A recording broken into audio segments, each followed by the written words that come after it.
পক্ষী মানব ইন্দোনেশিয়ান যুবক সুলাইমান। আচ্ছা বলুন তো, এরকম চমৎকার একটা পাখির গায়ের মধ্যে আপনি পানি মারছেন, আর সেই পাখিটা ডানা ঝাপটে ডানা উল্টে আপনাকে স্বাগতম জানাচ্ছে, আপনার সাথে খেলছে, এবং আপনি যে তাকে গোসল করাচ্ছেন, এই বিষয়টা সে এনজয় করছে।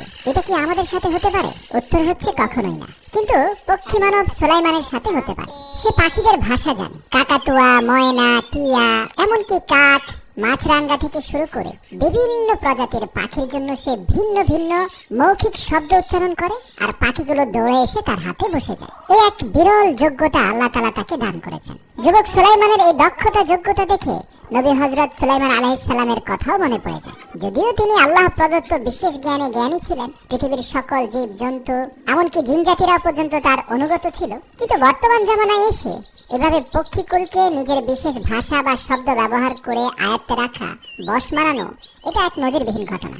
আপনি সত্যি অভিভূত হবেন ইন্দোনেশিয়াতে তার গ্রামে গেলে। পুরো গ্রামব্যাপী অসংখ্য পাখিদের মিলন মেলা। এই সকল পাখি কিন্তু একজন বিশেষ ব্যক্তির সাথে বন্ধুত্ব করেছে বলে এই গ্রামে প্রতিনিয়ত আনাগোনা করে, আর সেই বিশেষ ব্যক্তিটির নাম হচ্ছে সুলাইমান। তার বাড়ির আঙ্গিনায় ছোট ছোট প্লাস্টিকের পাত্রে অসংখ্য পানি আছে, যেখানে ভিন্ন ভিন্ন প্রজাতির পাখিরা এসে গোসল করে। সে বিভিন্ন পাকা পেঁপে ভেঙে রেখে দেয় যাতে পাখিরা এসে পেঁপে খেতে পারে। এছাড়াও বিভিন্ন ধরনের পোকামাকড় নিয়েও ছোট ছোট পাখিদেরকে একটি দুটি করে পোকামাকড় দেয়। আবার সে পোকামাকড় খাওয়ার লোভে সুলাইমানের কাছে ফিরে আসে। আর পাখিদেরকে ডাকার জন্য সে ভিন্ন ভিন্ন যে শব্দগুলো মুখে করে, এগুলো শুনতে একই রকম মনে হতে পারে, কিন্তু এগুলোর মধ্যে সূক্ষ্ম তারতম্য আছে। সে জানে কোন পাখিটা কোন ভাষা বোঝে।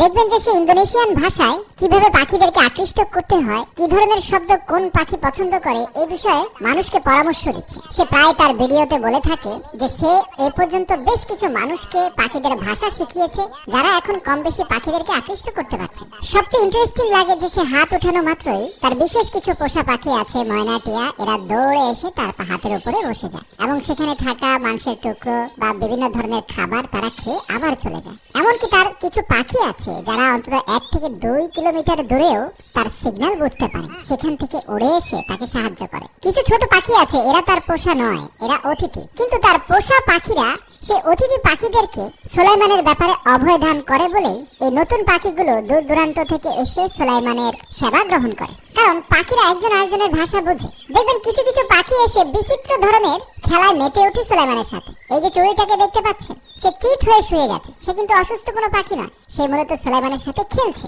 এরকম আন্তরিকতা এবং ভালোবাসা সুলাইমান দেখাতে পারে বলেই তার সাথে পাখিদের এতটা সখ্যতা, এতটা আন্তরিকতা। দেখুন, এই পাখিটা তার ডানার উপর থেকে নির্ভরশীলতা হারিয়ে পুরোপুরি সুলাইমানের উপর নির্ভরশীল হয়ে গেছে। সুলাইমানের আঙ্গুলের ইশারায় সে নাচছে, দুলছে, গাইছে। জেনে অবাক হবেন যে সুলাইমান এক বিশেষ ধরনের পোকা চাষ করে। এই পোকাগুলো হচ্ছে তার অধিকাংশ পাখিরই প্রিয় খাদ্য, আর সে এই পোকাগুলো দিয়ে পাখিদের মন রক্ষা করছে, যার কারণে বছরের পর বছর ধরে পাখিরাও তাকে ছেড়ে যাচ্ছে না। প্রতিদিনই কয়েকশো মানুষ সুলাইমানের গ্রামে এসে জমা হয় তার পাখিদের সাথে সখ্যতা, আন্তরিকতা, কথোপকথনের এই সকল মনোমুগ্ধকর দৃশ্য দেখতে। মানুষ দেখে অভিভূত হয় যে পাখিরা তার কথায় গোসল করছে, নাচছে, গাইছে, তার হাতের উপরে বসছে, তার দেওয়া খাবার খাইছে, যা সত্যি অসাধারণ। মানুষ এবং পাখির মধ্যে এতটা আন্তরিকতা, এতটা সৌহার্দ্য থাকতে পারে, তা যুবক সুলাইমানকে না দেখলে আপনি হয়তো বিশ্বাসই করতে পারতেন না।